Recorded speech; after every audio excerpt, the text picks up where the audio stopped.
Android apps will soon be able to choose to block sideloading. Facebook has scraped every public photo posted by adults in Australia, some interesting new research including air-gapped vulnerabilities, and more. Welcome to Surveillance Report 195, where we are dedicated to keeping you private and secure with the latest news in the past week. We're almost at 200. It's right around the corner. I am Nathan from The New Oil. And I'm Henry from Techlore. And then this week we have our sponsor, JMP.chat. One of my least favorite things, and I know Nate's least favorite thing, and a lot of people's least favorite thing, is phone numbers and aliasing phone numbers and acquiring phone numbers to use for your privacy journey. And JMP is a great service to help deal with this problem. What they are is they're a fully FOSS service. Not free as in beer, free as in freedom. Just to clarify this, because some people were confused last week, but they are open source.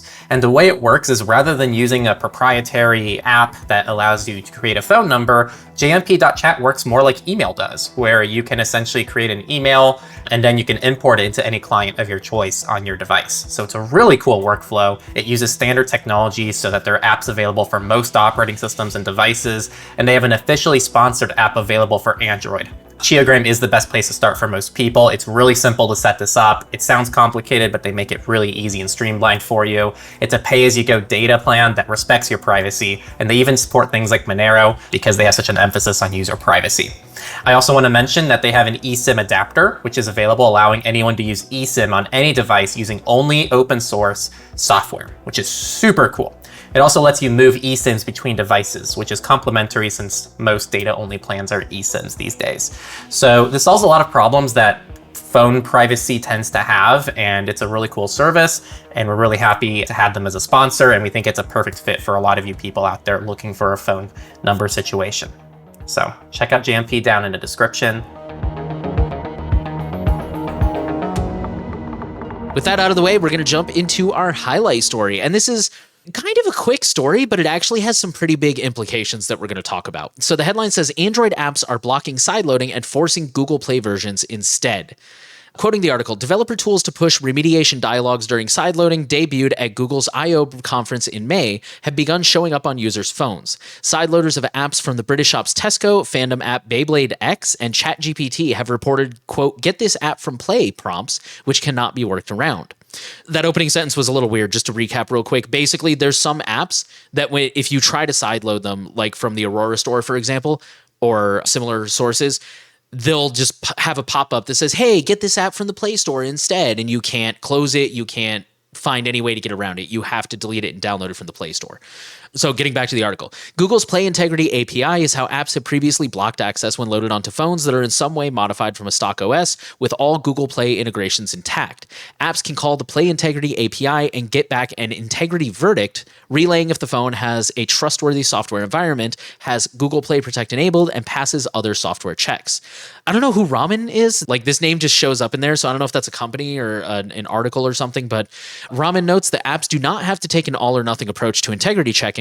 Rather than block installation entirely, apps could call on the API only during sensitive actions and issue a warning there.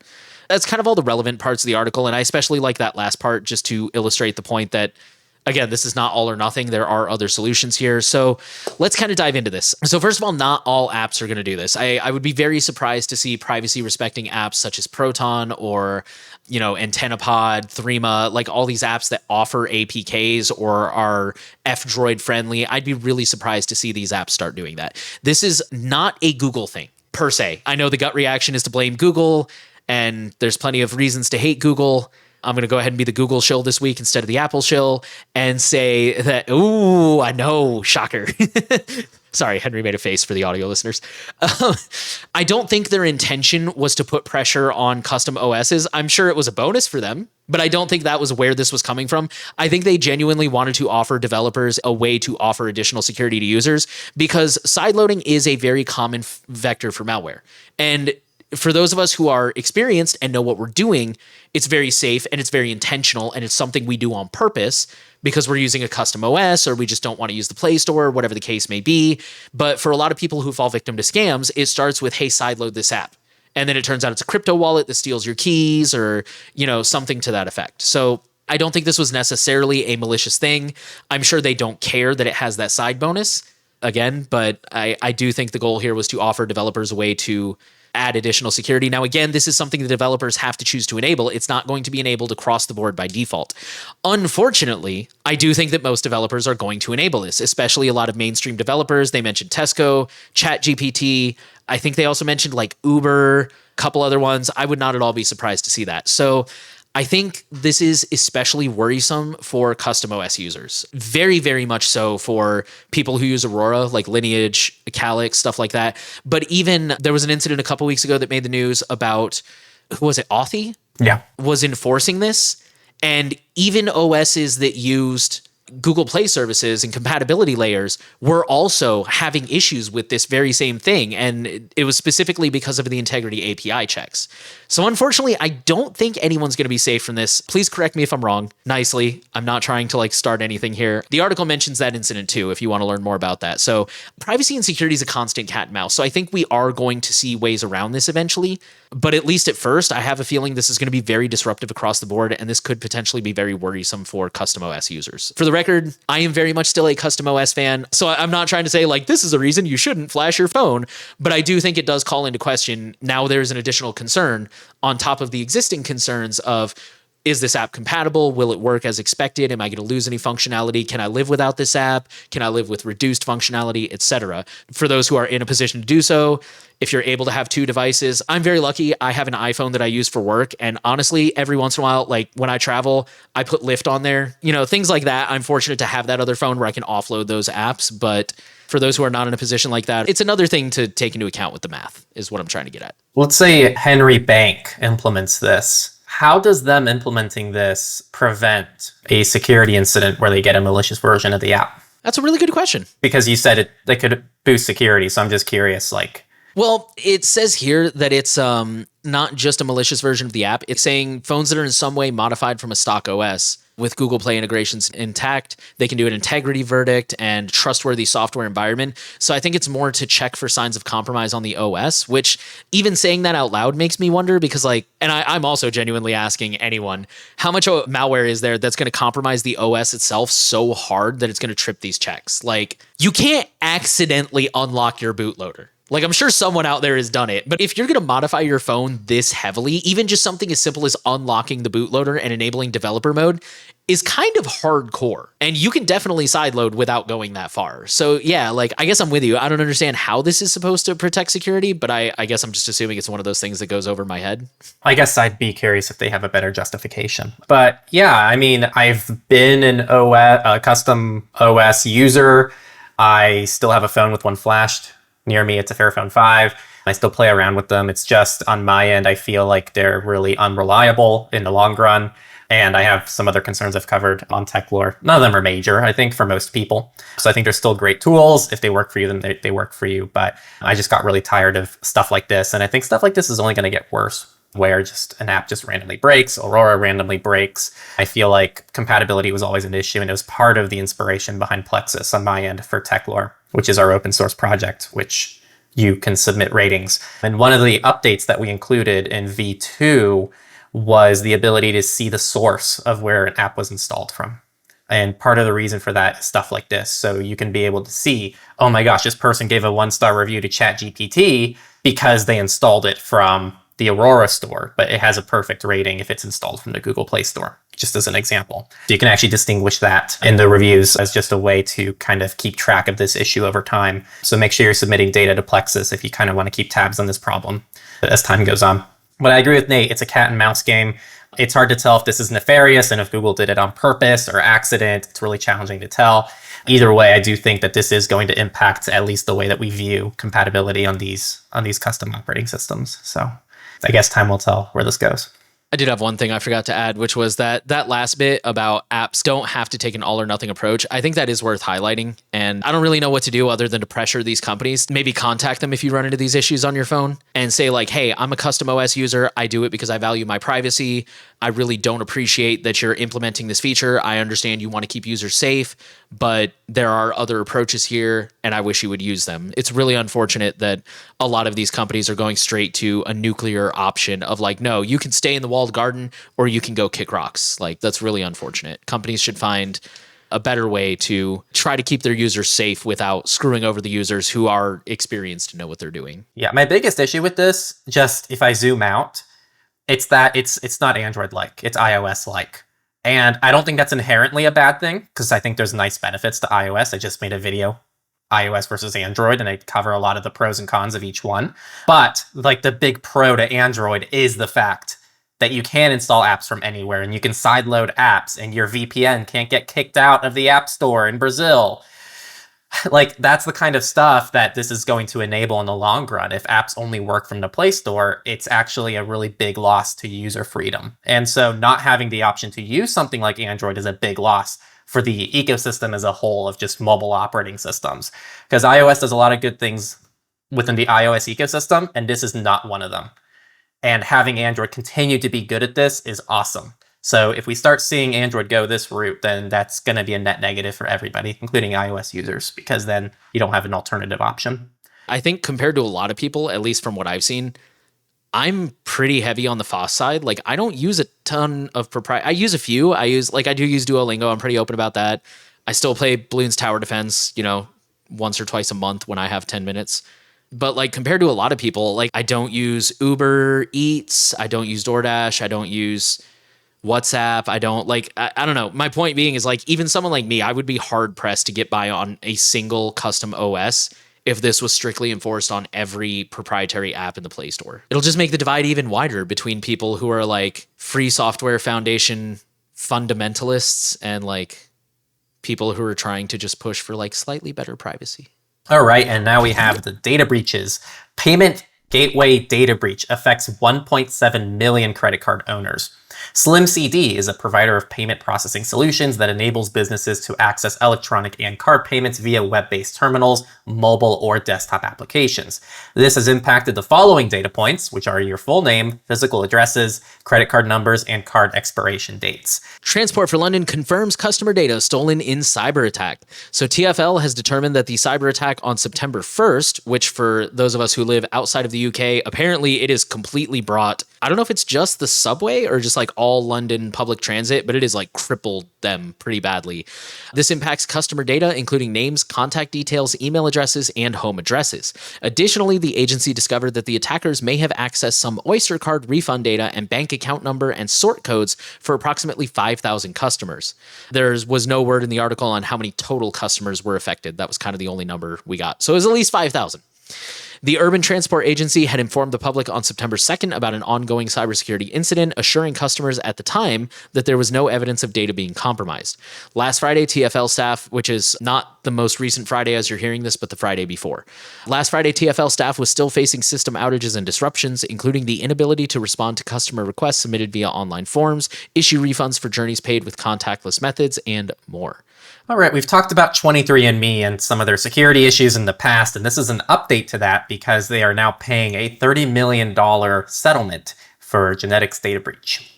So they've also agreed to strengthen their security protocols, including protections against credential stuffing attacks, mandatory 2FA for all users, and annual cybersecurity audits.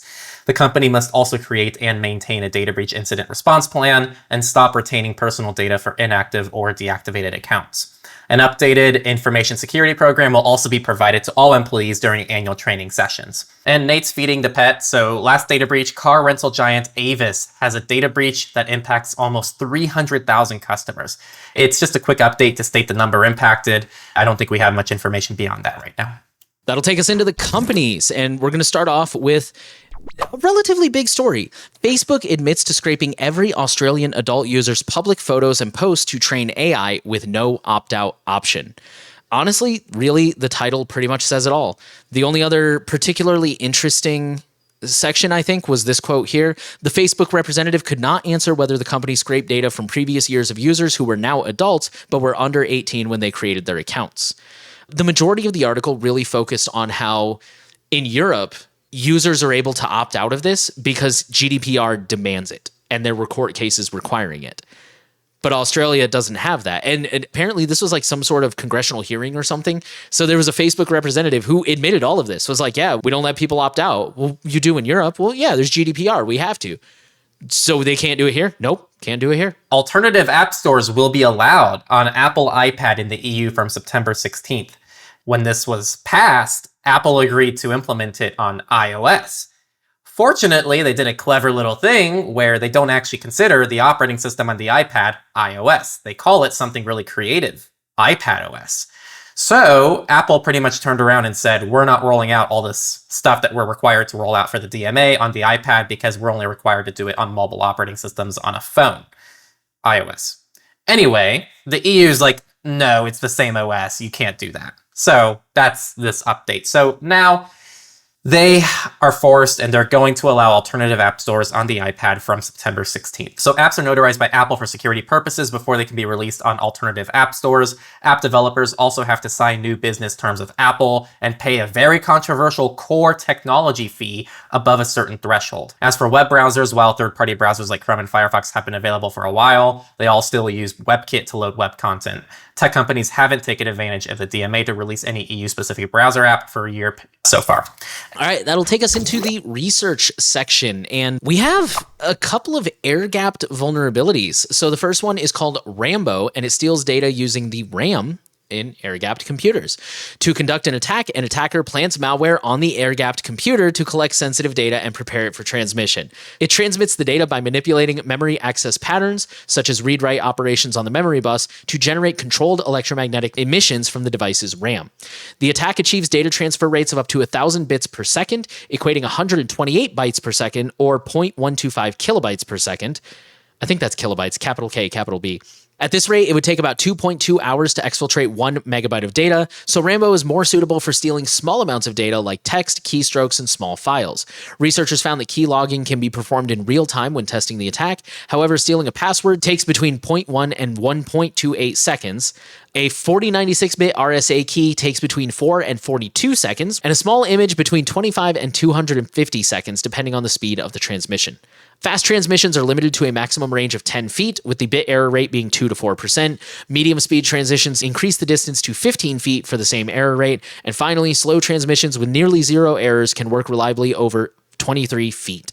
The technical paper published on, I never know how to pronounce that, Arxiv, A-R-X-I-V, Archive, provides several mitigation recommendations to mitigate the Rambo attack and similar electromagnetic-based covert channel attacks, but they all introduce various overheads. And the article, of course, has more details on those mitigations as well as the various technical details of this attack. The same researcher has another research article, which is called Pixhell. Pixhell, which leaks secrets from LCD screen noise. So this is a novel acoustic attack that can leak secrets from air-gapped and audio-gapped systems and without requiring speakers through the LCD monitors they connect to.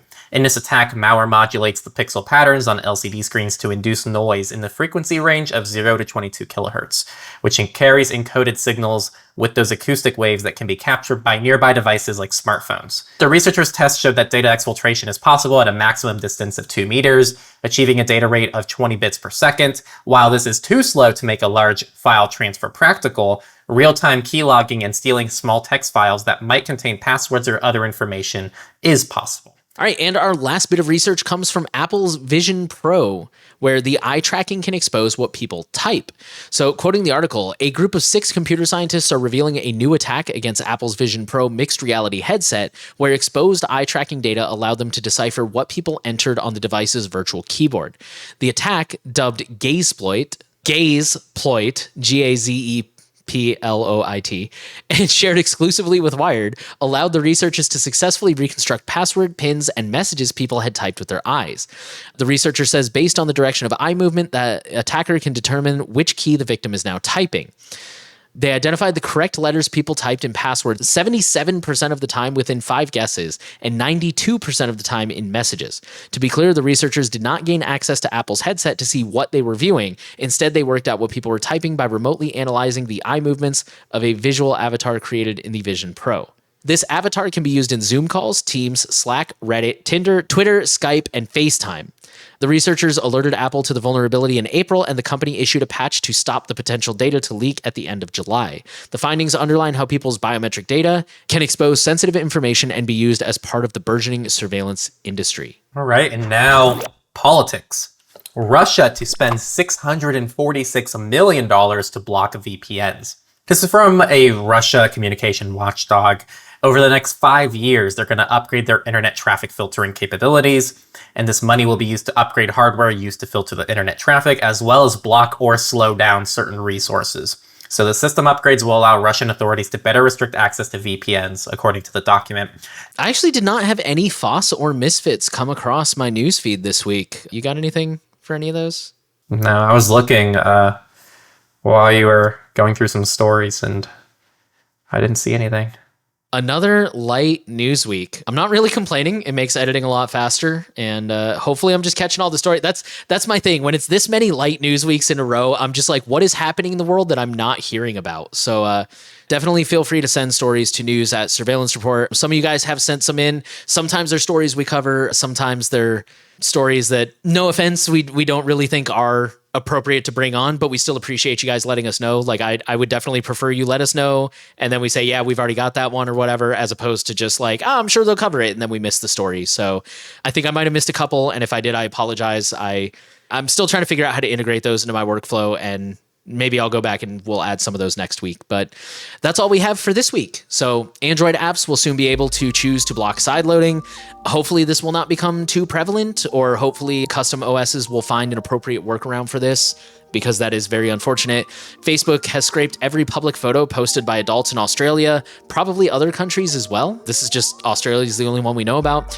Some interesting new research, including air-gapped vulnerabilities, which again, the average person probably doesn't need to worry about, but it's still good to be aware of these kind of things and just know what the risks, nothing's unhackable. Just always remember that, and much, much more. And now here's Henry with the sponsor. Yeah, so we're switching off the sponsor segment because it's every other episode that we're doing the sponsor segment, but it's also every other episode that we switch off. So the way it worked, Nate would do the sponsor segment every time, but I want to do the sponsor segment too.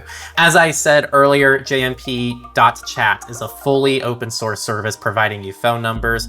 Again, free as in freedom, not free as in beer, but it is a way to essentially have better control of your SMS messages, your phone numbers, and you can integrate them with any operating system of your choice for the most part, as far as we know, unless you're all using something really weird, but it should support every major operating system. Again, it's using universal technology that's standard, so there are apps available for most operating systems and devices, with an officially sponsored app called Chiogram for Android, which is the best place to start and the most convenient place to start for most people. It's a pay-as-you-go data plan that respects your privacy, and they even support things like Monero, because a lot of you people out there support Monero. JMP Chat also has an eSIM adapter, which allows you to use eSIM on any device. So kind of the really big selling point to me about JMP Chat is the fact that you're not tied to a specific app. And we talked about Android ROMs today. A lot of these services that give you a phone number do not work on things like custom operating systems on Android. And that's just not an issue with jmp.chat. You can move back to an iPhone, you can move to a computer, you can move to a completely de-Googled operating system with no compatibility layer, and you can probably still find a way to use JMP chat on your device. So if you're somebody who wants to actually own their phone number, it's the way to go. We'll leave a link down in the description, and we want to thank them for sponsoring this podcast. Thank you for listening to Surveillance Report. Links to all the stories can be found in the show notes as usual. If you have a story that you think we should cover, like I said, send it to news@surveillancereport.tech. I'm sorry if I've fallen behind a little bit, but I promise we do check that email. I see it every day. Thank you guys for keeping us clued in. The final thing we want to ask of you, please share the podcast around. Word of mouth is by far the best way to spread the podcast. We don't pay for any ads. We don't do any traditional marketing. It's really all about, if we're lucky, sometimes we get a news story that's super relevant, or maybe sometimes we can get a really good thumbnail or a really good headline title that games the algorithm, but it's really mostly just you guys, like telling people, spreading the word. We really appreciate it. Make sure you're subscribed, you're getting updates to stories, and give us a rating if you're on a platform where that's an option. That also does help. So we're trying to reach as many people as possible, and you can help us do that. Thank you again for listening, and we'll be back next week.